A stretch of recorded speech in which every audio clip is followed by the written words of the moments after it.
meskipun melaksanakan ibadat sunat dalam bentuk salat di awal malam, artinya ba'dal isya, sesudah isya, orang itu sudah mendapatkan keutamaan qiyamul lail. Walakin tetapi fil qiyam ba'dan naum, melaksanakan salat malam sesudah tidur, itu ada keutamaan yang lain. Apa keutamaan yang lain? Irghamu syaitan, membuat rendahnya syaitan. Irgham ini artinya idlal, menghinakan, membuat syaitan merasa rendah, merasa diremehkan. Jadi kita yang melaksanakan ibadat qiyamul lail ba'dan naum, sesudah tidur, bangun sebelum subuh, laksanakan salat sunat, itu ada fadilah irghamus syaitan, artinya menghinakan syaitan, merendahkan syaitan. Kenapa dianggap merendahkan syaitan? Karena perbuatan kita menggagalkan cita-cita dan misi besar syaitan. Syaitan punya misi besar, ingin membuat cucu Nabi Adam, cucu Adam ini menjadi orang yang tersesat. Ternyata dia mampu melawan untuk melakukan ibadat kepada Allah. Tadi kan menggagalkan misi syaitan. Orang ketika misinya gagal, dia akan dipandang hina, dianggap orang gagal. Orang gagal tentu merasa rendah dan hina timbang orang yang sukses. Maka salat malam itu, apalagi salat malam sesudah tidur, itu irghamul li syaitan, merendahkan syaitan. Dan mujahadatun lin nafsi, memerangi hawa nafsu. Wasirun ajib, dan melaksanakan salat malam sesudah tidur juga memiliki rahasia yang menakjubkan. Jadi punya keistimewaan, kelebihan yang luar biasa, merendahkan syaitan, memerangi hawa nafsu, dan punya rahasia yang menakjubkan dari salat malam itu. Kenapa disebut salat malam itu sesudah tidur disebut memerangi hawa nafsu? Karena yang paling berat atas nafsu kita itu bangun malam. Apalagi sedang asyik tidur. Sedang asyik tidur. Susah sekali untuk bangun malam. Jadi ketika orang mampu bangun malam, berarti dia benar-benar melawan, memerangi hawa nafsu. Karena malam ni mahallun naum warrahah, mahal untuk tidur dan istirahat, minat ta'bi bin nahar, daripada kelelahan di siang hari. Walaupun di siang hari juga dah puas tidur, teuro bena bre tidur. Malam bialasan istirahat, Europi istirahat, tapi istirahat. Jadi ketika tarkun naum, meninggalkan tidur, di samping kecenderungan hati kita kepada tidur, tapi kita lawan, kita tinggalkan tidur, di situ ada mujahadah azimah, ada mujahadah yang besar. Kemudian melaksanakan ibadat malam itu ada sirrun ajib. Apa sih rahasia yang menakjubkan? Sebut oleh Ibnul Had dalam pada menjelaskan tentang qiyamul lail. Kata beliau, minal fawaid, di antara faedah qiyamul lail itu, annahu yahuttu dhunub kama tahuttu rih al-asif al-warak al-jaf minasyajarah. Jadi salat malam itu sesudah tidur mampu merontokkan dosa bagaikan angin yang kencang merontokkan dedaunan yang sudah kering di pohon. Daun sudah kering di pohon, itu digoyang saja rontok. Apalagi angin yang kencang, angin badai. Lagi angin badai, merontok dedaunan yang kering, menan ke salat tahajud atau qiyamul lail, mampu merontokkan dosa. Yunawwir qalba, menyinari hati. Hati ketika dapat nur, dapat cahaya, hati akan membedakan mana yang hak, mana yang batil. Hati akan mampu menerima nasihat. Wa yuhassin wajah, membuat wajah kita tampan. Tidak usah pakai skincare. Jadi cukup dengan qiyamul lail. Yakin kalau orang yang qiyamul lail walaupun warna kulitnya gelap, insya-Allah nampak cahaya di wajahnya. Wa yudhibul kasal, dan akan menghilangkan sifat malas.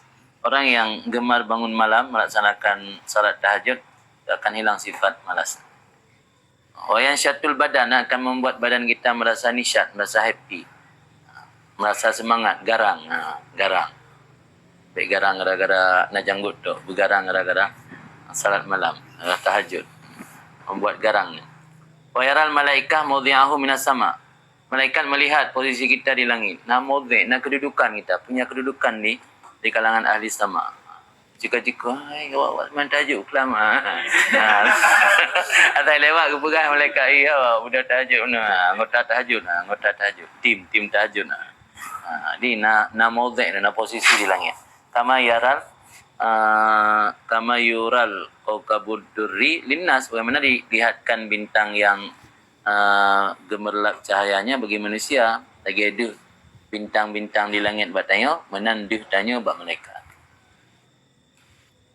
Wala yudawim alaiha, dan tidak ada yang mampu konsisten istiqamah melaksanakan qiyamul lail kecuali orang-orang yang mujahidun as-sabirun atau at-tami'un bima indallah. Orang yang mujahadah besar melawan hawa nafsu. Sabirun, bersabar. Tami'un, tamak, punya ambisi untuk mendapatkan apa yang ada di sisi Allah. Apa itu? Ridha wan na'imil mukim. Ridha dan nikmat yang abadi. Hanya orang-orang yang ambisi mendapatkan itu semua yang mampu konsisten menjaga tahajud. Mudah-mudahan Allah berikan kita kemampuan untuk senantiasa istiqamah dalam tahajud.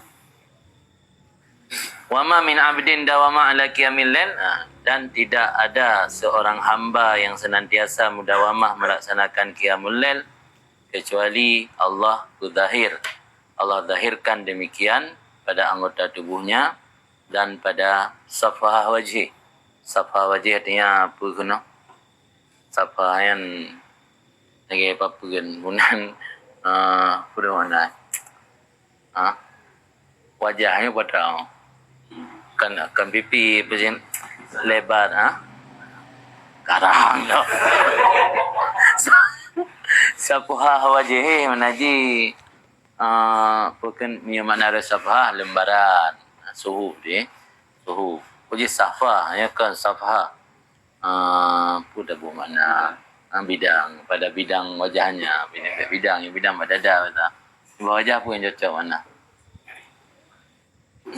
Pada paras wajahnya, parasati.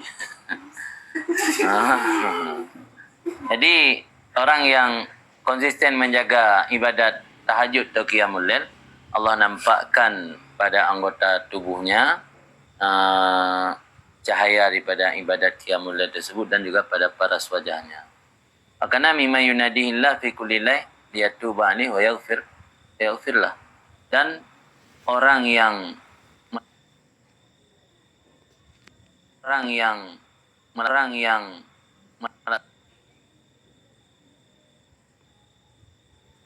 melaksanakan tahajud termasuk orang yang selalu dipanggil oleh diterima taubat dan diberi keampunan.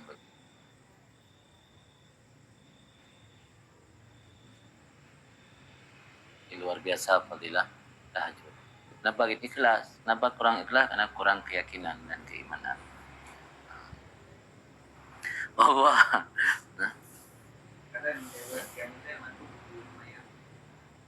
Jadi mana? Ni ibadat benda nak qiyam kawal qaimin memang orang yang melaksanakan sembahyang. Ni orang dalam ada yang jalisin dengan qaimin. Ni orang dalam adir ada. Tidak kedua dalam. Qiyamul lail memang khusus untuk salat. Memang dia bukan salat tahajud saja. Apapun salat sunat dikerjakan sesudah isya itu namanya qiyamul lail. Bahwa dan dia hanya qiyam ba'dan naum. Khusus untuk qiyam ba'dan naum, beda antara qiyamul lail dengan qiyam ba'dan naum. Dia hanya qiyam ba'dan naum, melaksanakan ibadat salat sesudah tidur, itu tahajud namanya. Tahajud itu dari asal kalimat hujud ala naum wa ala sahar. Wujudnya nanti ketika seseorang melaksanakan salat, berarti dia hajada. Hajada idza nama bil-lail. Hajada yang bukan mana hajada? Gelan. Tahajat tahajud nafilatan. Tahajud ba'dan naum tidak tidur, bergadang artinya tahajud. Dianya qiyam ba'dan naum itulah tahajud alladzi amara bihillah, yang mana Allah perintahkan dengannya dan oleh Rasulnya dalam firman Allah, wa minal lail fatahajjad bihi nafilatan laka. Dan di waktu malam maka bertahajudlah dengannya malam. Tahajud itu nafilah laka. Nafilah itu zaidah, bonus. Maksud bonus di sini tambahan dari yang diwajibkan Allah. Salat fardu insya itu kewajiban. Yang ada sembahyang rakaat dah. Jadi tahajudnya nafilatan laka, bonus ziyadah. Yang wajib-wajib kan jika hanjin mesti dah buat. Yang perintah ini kali yang wajib nafilatan laka. Dalam surat Isra. Kemudian wa fil ma'sur dalam sebuah riwayat daripada Ibni Mas'ud, innallaha ya'jabu minal 'abdi idza qama min ala firasyi. Sesungguhnya Allah merasa ajib. Allah merasa ajib. Maksud merasa ajib di sini kan Allah hiran ke? Tapi maksud Allah merasa ajib artinya Allah merasa ya'dum minhu wa yakbur.